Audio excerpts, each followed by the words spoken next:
और इस बीच एक अहम खबर अपने दर्शकों को बता दें। कांधार में तालिबान के हमले में 5 नागरिकों की मौत हुई है। आम सिविलियंस मारे गए। कांधार में टैक्सी पर तालिबान ने मोर्टार से हमला कर दिया। इससे पहले तालिबान का रॉकेट कांधार एयरपोर्ट पर गिरा था।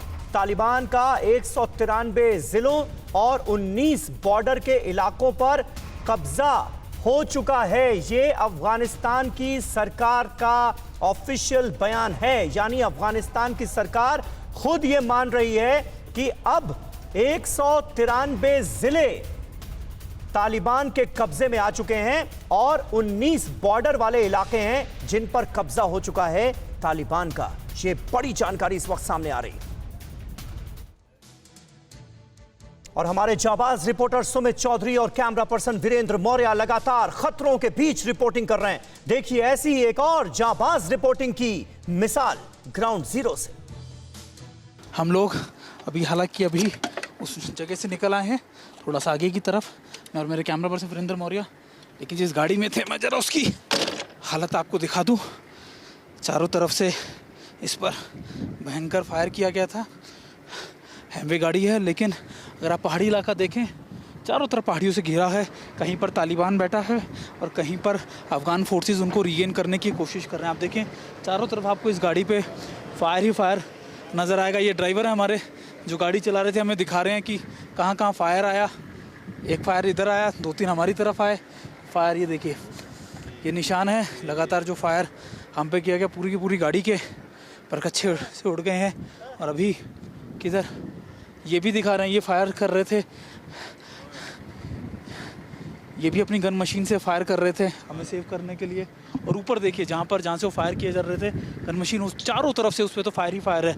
तो ये मैं आपको दिखाने की कोशिश कर रहा था कि इस गाड़ी का थोड़ा फ़ायदा यही था कि हमें ऐसा कोई नुकसान नहीं हुआ, लेकिन जगह बहुत ज़्यादा संवेदनशील है। लगातार जो रीगेन करने का प्रोसेस है अफगान फोर्सेस का, जो जिनके साथ हम मूव कर रहे हैं, वो बहुत तेज़ी से आगे बढ़ रहा है।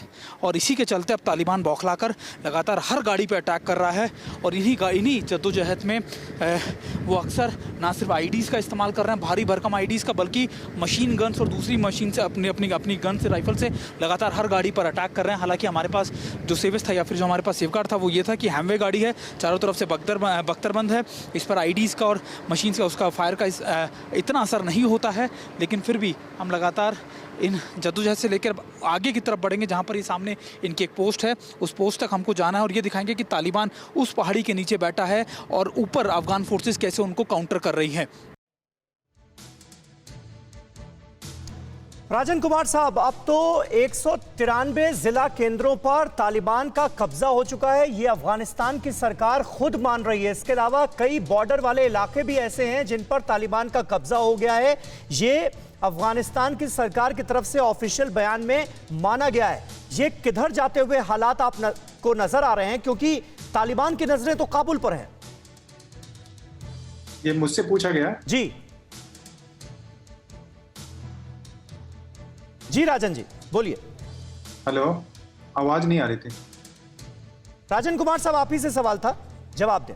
जी जी नहीं, ये मैंने जैसा बताया कि काफ़ी सीरियसली इसको लेने की ज़रूरत है, क्योंकि अफगानिस्तान में तालिबान का कब्जा, अब तालिबान की पॉलिसी अगर देखें तो इस बार उसने क्या किया कि जो पहले जो उसकी कमजोरी थी, पिछले जो स्ट्रैटेजी, मैं 1990s या 2001 की बात करूं, हाँ। तो वो पहले बॉर्डर एरिया से जो सपोर्ट आ रहे थे उसको, ताजिकिस्तान से, उज्बेकिस्तान से, ईरान से, उस एरिया को इसने पहले सील कर दिया।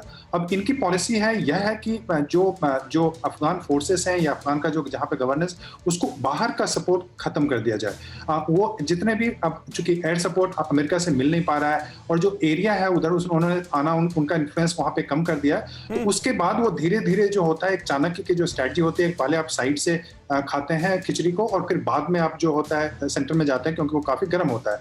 तो उसी ढंग की स्ट्रैटेजी तालिबान ने अपनाई है और धीरे धीरे वो प्रोविंशियल कैपिटल और काबुल की ओर मूव कर रहे हैं। आपने देखा कि कल वो कांधार में अटैक किए हैं। कांधार में अटैक करने का मतलब था कि जो मिलिट्री सप्लाई अफगान आर्मी को मिल सकता था बाहर से, उसको रोका जाए। और धीरे धीरे फिर इस ढंग से उनकी पॉलिसी है कि इस ढंग से बेसीज कर दिया जाए ताकि ये जो दूसरे फोर्सेस हैं खुद व खुद सरेंडर करने के लिए तैयार हो जाए। और आप ये समझिए कि अगर तालिबान फाइट कर रहा है अफगान नेशनल आर्मी के साथ, तो उसको टैंक कहां से आ रहा है, उसको सारे वेपन्स कहां से आ रहे हैं, उसको जो लॉजिस्टिक सप्लाईज हैं उनके पास अपने फैक्ट्री नहीं है, तो कहां से आ रहा है, सके। तो अगर उसको समझेंगे तो आपको पता चलेगा कि किस ढंग से जो दूसरे फोर्सेस हैं, चाहे वो पाकिस्तान हो या चीन पाकिस्तान के माध्यम से जो सपोर्ट करने की कोशिश कर रहा है फाइनेंशियली, तो ये सारे सप्लाई, और सऊदी अरब भी हो सकता है, दूसरे देश भी हो सकता है, अलकायदा और आईएसआईएस के भी उसमें सपोर्ट है।